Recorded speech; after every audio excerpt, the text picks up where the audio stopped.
الرجیم بسم اللہ الرحمن الرحیم وقال الذين كفروا لرسلهم لنخرجنكم من ارضنا او لتعودن في ملتنا. اس کا ترجمہ ہے کافروں نے رسولوں سے کہا ہم تم کو ہماری زمین سے نکال دیں گے، ہمارے ملک سے نکال دیں گے، او لتعودن فی ملتنا، یا تو تم ہمارے مذہب میں داخل ہو جاؤ. یہ نعرہ آج کا نہیں ہے، برسوں پرانا نعرہ ہے یہ. دیکھو انبیاء کرام علیہم السلام نے ہجرت فرمائی، اپنا ملک چھوڑا. ابراہیم علیہ السلام کا قصہ اٹھا کر دیکھو، موسیٰ علیہ نبینا علیہ الصلوۃ والتسلیم کا قصہ اٹھا کر دیکھو، قرآن میں ہے. دین کے خاطر اپنا ملک چھوڑا. کب؟ جب اللہ نے کہا. خود ہمارے نبی محمد الرسول اللہ صلی اللہ علیہ وسلم نے بھی اپنا پیارا وطن مکہ مکرمہ چھوڑا. کب؟ جب اللہ نے فرمایا ہے. جب تک اللہ کا حکم نہیں آیا وہاں تک مار کھائی، صحابہ کرام کو تڑپایا گیا. جب اللہ کا حکم آیا کہ اب نکلو تو بڑی عجیب یہ سفر کی رودات ہے کہ کیسے صحابہ کرام نے سفر کیا. خود ہمارے نبی نے چھپ کر ہجرت فرمائی. اتنا روب تھا کافروں کا، اتنا زیادہ روب تھا. اور ہمارے نبی کو ڈھونڈنے کے لیے اعلان کیا گیا، 100 اونٹوں کا اعلان کیا، پتہ نہیں کیا کیا ہوا. تو دین کے خاطر ملک بھی چھوڑا جا سکتا ہے، صرف کرسی نہیں. دین کے خاطر ملک بھی چھوڑا جا سکتا، دین کے خاطر، دنیا کے خاطر کچھ بھی نہیں. اس لیے میرے بھائیوں، ہم سب جانتے ہیں کون سے زمانے میں ہم چل رہے ہیں. قربانی دو قربانی، لیکن دین کے خاطر قربانی لگانی پڑے گی تو ہم اوپر آئیں گے. اگر ہم نے دین کے خاطر قربانی نہیں لگائی تو ہمارے حالات ہمارے سامنے ہیں، پستہ ہوتے ہی جا رہے ہیں ہم لوگ.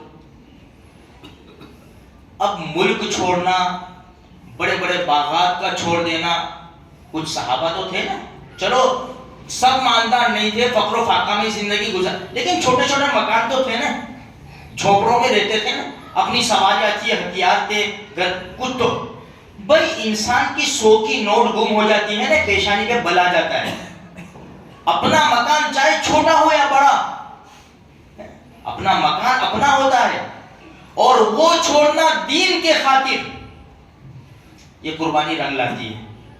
آج دنیا کے خاطر ہم کتنی قربانیاں دیتے ہیں میرے بھائیوں. صحابہ کرام کی ایک ایک صحابی کی ہجرت سنو تو رونگٹے کھڑے ہو جاتے ہیں کہ کیسی ہجرت فرمائی انہوں نے، کیسے ڈر ڈر کے چھپ چھپ کے ہجرت فرمائی.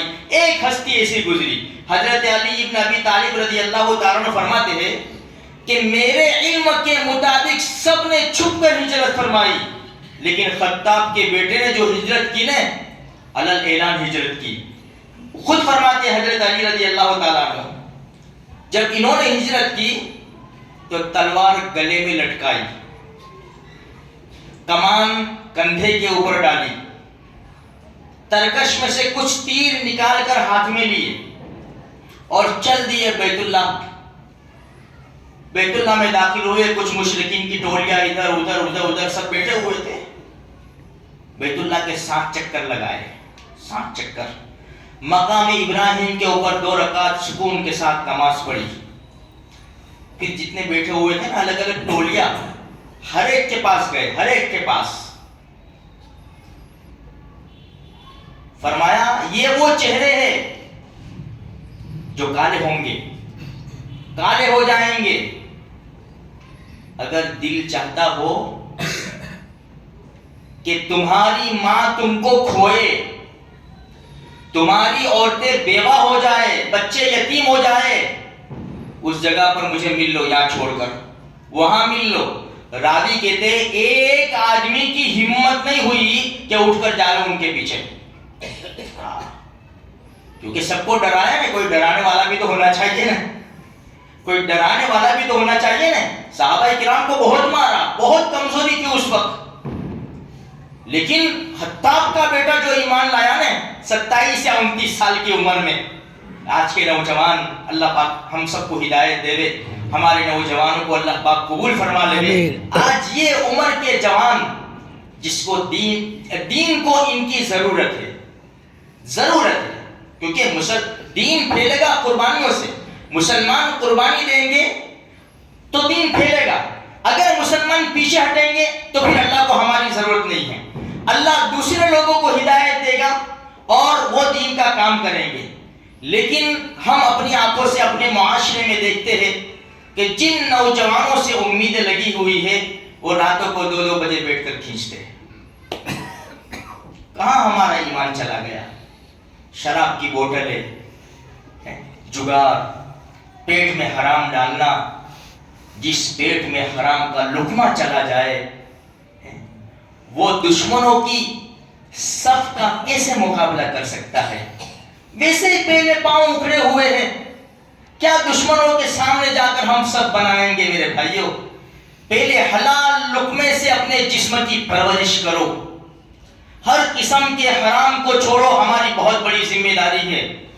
جاننے والے جانتے ہیں کہ پل پل پل پل مسلمانوں کو کتنا نقصان ہو رہا ہے۔ پل پل کہتے ہیں نا، پورا ملک پل پل قرضے میں ڈوب رہا ہے۔ ارے اس کو چھوڑو، قرض تو کل پورا ہو جائے گا، لیکن پل پل مسلمان ایمان پر ہے وہ پیچھے ہٹتا جا رہا ہے، پل پل، کیونکہ ہمارے حالات بڑے نازک ہیں میرے بھائیوں۔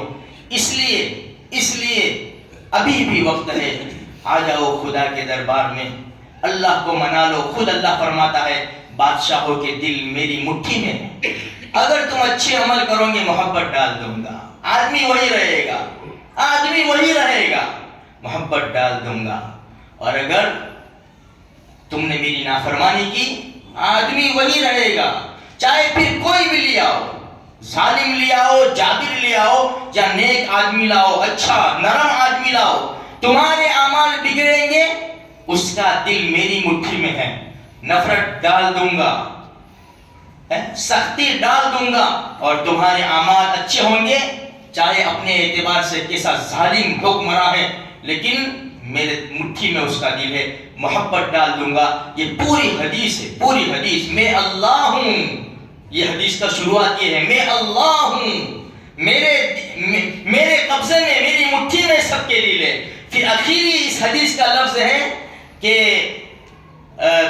اعمالکم امالکم، تمہارے اعمال تمہارے بادشاہ ہیں، تم جیسا عمل کرو گے ایسے بادشاہ آئیں گے تمہارے پاس۔ ہمارے اعمال اچھے ہوں گے تو ہمارے لیڈر بھی اچھے آئیں گے، ہمارے اعمال بگڑ جائیں گے تو ہمارے لیڈر بھی بگڑے ہوئے آئیں گے۔